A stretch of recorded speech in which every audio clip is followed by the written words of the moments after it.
Have you ever wondered how big tycoons and rich businessmen got to where they are now? This success does not usually come overnight. They started small. They started with an idea and with a dream. They started with SMEs. Welcome to our vlog! Join us as we uncover the ins and outs of the micro, small, and medium enterprise industry. What are MSMEs? The micro, small, and medium enterprises, or MSMEs, are small-sized entities defined in terms of their size of investment. They are contributing significantly to output, employment, export, and many more in the economy. They perform a critical role in the economy by providing employment to a large number of unskilled and semi-skilled people, contributing to exports, raising manufacturing sector production, and extending support to bigger industries by supplying raw material, basic goods, finished parts and components, and many more. The transition from micro to small and medium enterprises, or SMEs, in developing countries could help inform both the problem of the missing middle in the firm size distribution and potentially play an important role in mapping a path for development. However, a fundamental question is whether and how SMEs in developing countries grew from micro enterprises or if they began as SMEs. Micro, small, and medium enterprises play a major role in most economies, particularly in developing countries. Formal MSMEs contribute up to 60% of total employment and up to 40% of national income, or GDP.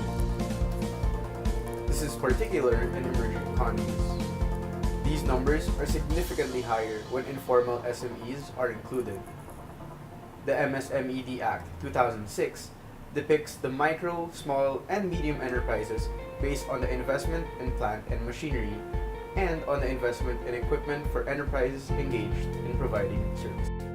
Now that we've gotten to know a little more about SMEs, we've interviewed some small-time business owners to get a first-hand experience and understanding when it comes to running a small business. What I do is I sell personalized items like drawstring bags, laundry bags, tote bags, and anything that I can personalize using fabric at this point.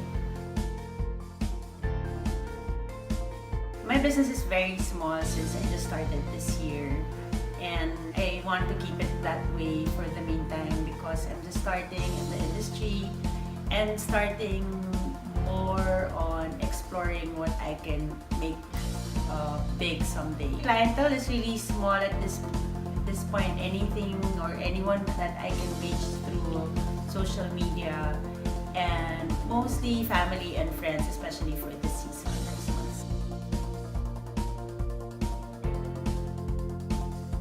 As I've mentioned, I'm very new in the business. So one is technology.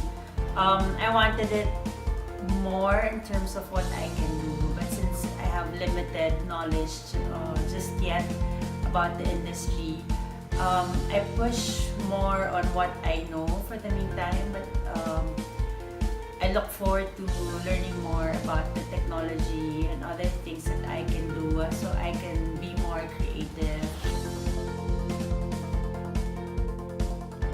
Definitely, technology will be one of my best partners for this particular business because I didn't realize that there's such good technology like for the cutter that I use now, and it can do even more, but I have to change, for example, my laptop from Mac to Windows just to make sure that I'll get the right mix of technology. Technology is the way for now.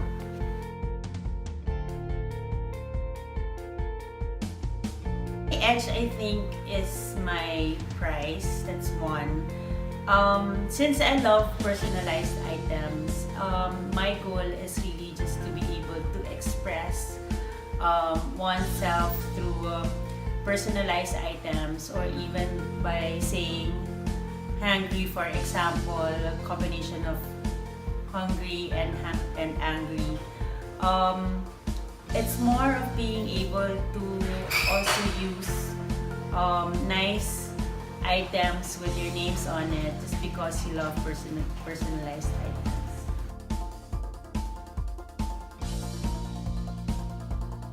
I think I have an edge because most of my clients are also women or moms who love to personalize items. So it's quite easy for me because a lot of people are very interested.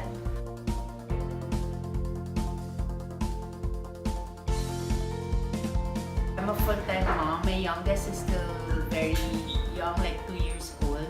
I prefer being in a small business so I can balance time. But it doesn't mean that I don't have big dreams. I'm starting small, and eventually, as I'm able to also grow the business, I want to make sure that the family is also being taken care of. As we all know, running a business isn't easy. With every job, there's gonna be some difficulties. Philippines is a developing country, which led the researchers to choose a comprehensive reference which was conducted in a developing country alike. In a local study conducted by Krishnendu Malakar in Karimganj district, Assam, India, rose various constraints and problems faced by micro, small, and medium enterprise development. The problems are as follows. Our main problem is the inability to avail latest technology. Small-scale entrepreneurs either are not exposed to the latest technological means of production or are incapable of purchasing such. This would result to higher costs at less efficiency. Knowing all of this, we interviewed another small-time businesswoman to get to see how she manages and deals with all the problems she faces running her company. We started importing water brush pens from China to the Philippines since the calligraphy phase was really hot at the moment. We started from being a small IG store to partnering with one of the biggest names in the art community, which is ABC, Paula Kuala, Calligraphicas, and now we're expanding our supply in scribe writing essentials, fully booked.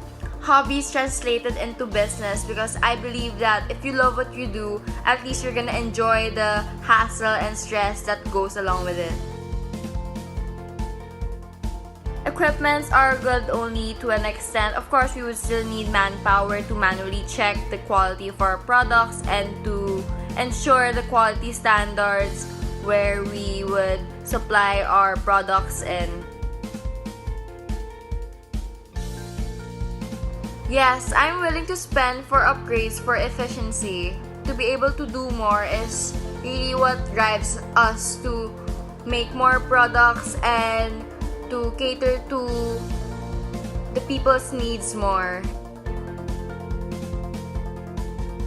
I believe that women are more inclined to enhance their creative side because we were brought up that way, and not so with the men because there's the stigma that women are supposed to be artsy and guys weren't supposed to be artsy because art is more on associated with women. I don't believe that. I believe that we are all creative and it just takes like a small spark to further enhance our creative side.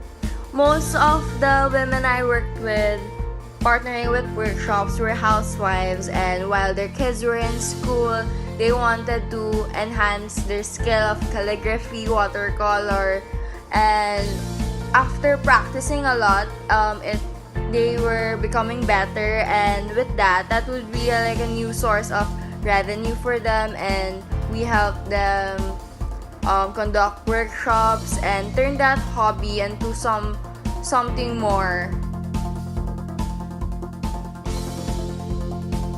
I think both men and women are equally aggressive in making decisions and risks in business because I believe that when the person has the strive for success, nothing can stop them, and with that strive and with that mindset, nothing truly can stop them. What's your business? Mindset. I believe that the business is exposed to the latest technology or means of production. In a way, lalo na sa with regards to the selling of the cars, you need multimedia. You need also the internet. So yes. How you see the importance of technology in your business, so sa cars, from a scale of 1 to 10, with 10 being the highest. So I would rate it around 8 or 9. Why? Well, syempre, nowadays talagang importante na yung technology. So, like for example, sa negosyo namin, need technology para sa aming advertisements. Now, micro, small, and medium enterprises are important and critical to an economy because they employ a lot of people. These are the people whose skill sets range from average to below average. So these are the people who weren't able to finish college or don't have the capabilities to actually get a tertiary education. So since that's the case, it is important to know how to market a business well. The initial analysis for such businesses require a certain type of marketing strategy as opposed to bigger industries that have more funds and resources to reach a widespread audiences. So smaller companies don't have the luxury of being able to pay for bigger commercial ads, print ads, so they can't do billboards, they can't really do commercials that you see on TV. So what they do is that they market their products through word of mouth. So a few tips to help a small business start out is to know the enterprise's target audience. Businesses should be able to see through potential buyers and attention-grabbing market strategies. So they should already know that their product is different from what the other people sell in the market. That is the edge that they should have because they know that people will still go to them even though that there are so many other products in the market. It is also good for a business to be known for a specific product. Having a unique output makes it easier to market it because the consumers will automatically think of this specific business if the product comes to mind. Knowing potential competitors will also make sense of how the business is doing. So it will also give these businesses a head start to create an edge over them so that people will have more reason to go through this specific business instead of its competitors. So as a business person, being able to see through everything, especially knowing who your competitors are, what your product is, and who your market will be, is very important because if you are not in control of these aspects, then it will really be hard for you to break through in the market, especially since there are so many products that are readily available for consumers to buy. So to get to know more about this, we have interviewed a businesswoman who will give us some insights about how it is to run a business in starting off small with a small company and how she deals with the pressure of having different competitors from the outside market and being able to market and sell her products to her specified clients and consumers. What's your business? I sell shoes online for women's shoes. So do you make your own products or do you get it made somewhere else? I get it made in Marikina, the shoe capital of the Philippines. That's all. So do you think that there's a scarcity of raw materials when it comes to your products, like when making it? Yeah, for example, if I want certain color and it's not available, you have to get it outside the country. I think it's in China, but I'm not sure if you can order it from them because they also get their materials from a different supplier. So I don't think they can order. So I think I have to directly go to China to get the certain color or material that I want. Okay. So what's the competition like when it comes to online shops as compared to like real life shops? For online, I think there are a lot, especially now, I think there are a lot of startups online and sometimes you have the same designs, different colors, but in different the price, especially the price. Yeah, the others sell it for a cheaper price, and for the one with actual stores, I think it's easier for people who want to try the shoes because customers ask me if they can meet up or if I have an actual store, which I don't. So sometimes it's hard for me to sell my shoes if others want to try it on. Okay. Yes. How are you able to market your products using technology?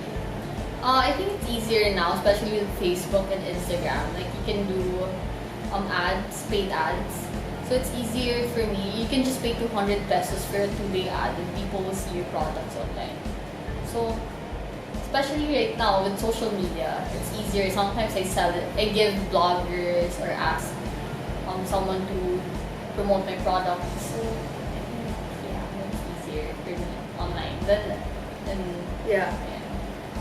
So like that also makes sure that you have your own target market, right? Like people who use technology like Facebook and Instagram who are really into like online shops. And others don't have time to go to the mall. Yeah. Or sometimes if you're from the province, you can't go to Manila to buy shoes. So it's easier because you can just check online and then just ship the product to them. Okay. So do you have a staff? I have to help me ship the products because I'm based in the province. So I have someone. I just text them the orders and they ship it to give it the courier. So your products are here in Manila? Yeah. And then you just make someone. Yeah. Okay, that's the business. Do you think that you will expand in the future into having like a physical store with like more staff? I'm hoping. I tried last September to October because there was this promo where we can put our products in their store for free. We just have to give gift certificate. So I tried it for 2 months, and it was okay, but it wasn't if I pay for the rent every month, I don't think it's worth it for me because the expenses. I can just sell it online instead of paying for the rent. But hopefully, in the near future, I'll have the budget to expand in an actual store. As a 21st century woman, do you think you would want to turn your online shop into something really big, or would you rather just stick to how it is now? As a modern businesswoman, I think it's not like in the old days wherein women stay at home and take care of the kids. I think now it's more common that women work and show their talents to everyone and what they can do, their passion. So I think it's better now because when women try to show their passion, I think it inspires more people to show what they can do.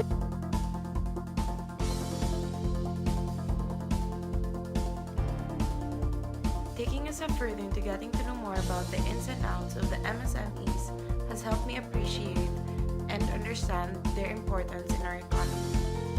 Micro, small, and medium enterprises carry a vital role in most economies, more specifically within developing countries. Analysis of the local transition from micro to small and medium enterprises in developing countries, such as the Philippines in this context, could potentially solve the problem of the missing middle, namely the scarcity of finance, the scarcity of raw material, inability to avail latest technology, weak marketing, and underutilization of capacity in the firm size allocation, thus playing an important role in mapping a path for development overall. Research has shown various constraints and problems faced by micro, small, and medium enterprise and development.